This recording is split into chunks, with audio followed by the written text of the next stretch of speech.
फाल्गुन माह के कृष्ण पक्ष की एकादशी तिथि को विजया एकादशी होती है। इस दिन भगवान श्री हरि विष्णु का विधि विधान से पूजन और व्रत किया जाता है। इस साल विजया एकादशी का व्रत 27 फरवरी को रखा जाएगा। आइए देखते हैं विजया एकादशी की व्रत कथा, इसकी पूजन विधि और इस व्रत का महत्व।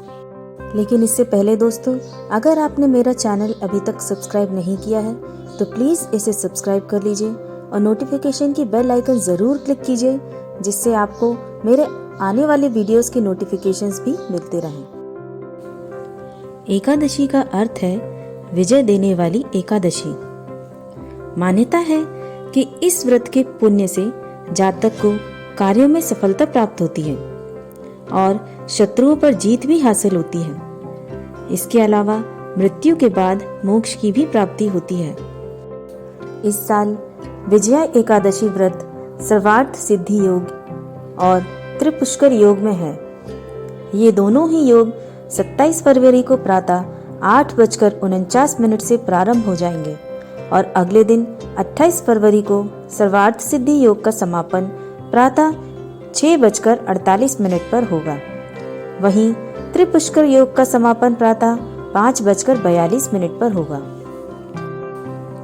इस दिन सुबह उठकर स्नान करने के बाद साफ वस्त्र धारण करें।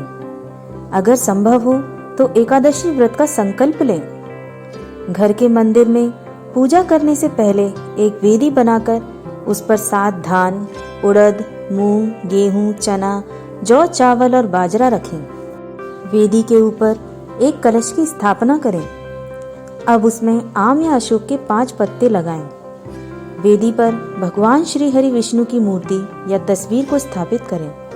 भगवान श्री हरि विष्णु को पीले फूल, ऋतुफल और तुलसी दल समर्पित करें। भगवान विष्णु की धूप, दीप, पुष्प, चंदन, फूल, तुलसी आदि से आराधना करें। कहते हैं कि भगवान विष्णु को तुलसी अत्यधिक प्रिय है, इसलिए इस दिन तुलसी को अवश्य अपने पूजन में शामिल करें। इसके बाद भगवान की व्रत कथा का श्रवण करें। पूजा के आखिर में श्री हरि विष्णु की आरती पढ़ें। विजया एकादशी व्रत की कहानी कुछ इस प्रकार है। पद्म पुराण में भगवान श्री कृष्ण ने ज्येष्ठ पांडु पुत्र युधिष्ठिर को बताया कि इस एकादशी को विजया एकादशी कहते हैं। अपने नाम के अनुसार यह बहुत ही कल्याणकारी और विजय दिलाने वाली एकादशी है। इस एकादशी की महत्ता को संसार तक पहुंचाने के लिए स्वयं भगवान राम ने भी इस एकादशी का व्रत पूजन किया था। इसके बाद से विजय और मोक्ष के लिए संसारी लोग इस एकादशी का व्रत करने लगे हैं। भगवान श्री कृष्ण ने कहा है कि लंका विजय के लिए जब भगवान राम सागर तट पर वानर सेना के साथ पहुंचे, तब उनके सामने सबसे बड़ी चिंता यह थी कि वह सेना सहित सागर पार कैसे करें।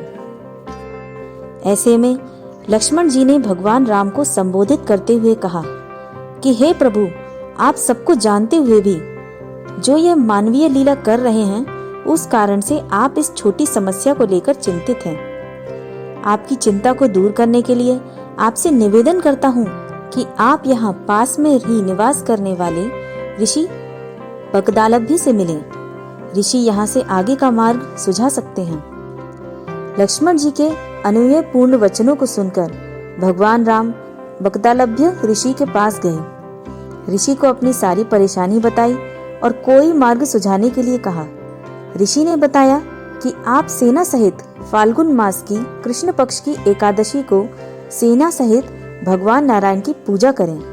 यह विजया नाम की एकादशी है, आपको आगे ले जाने का मार्ग बनाएगी।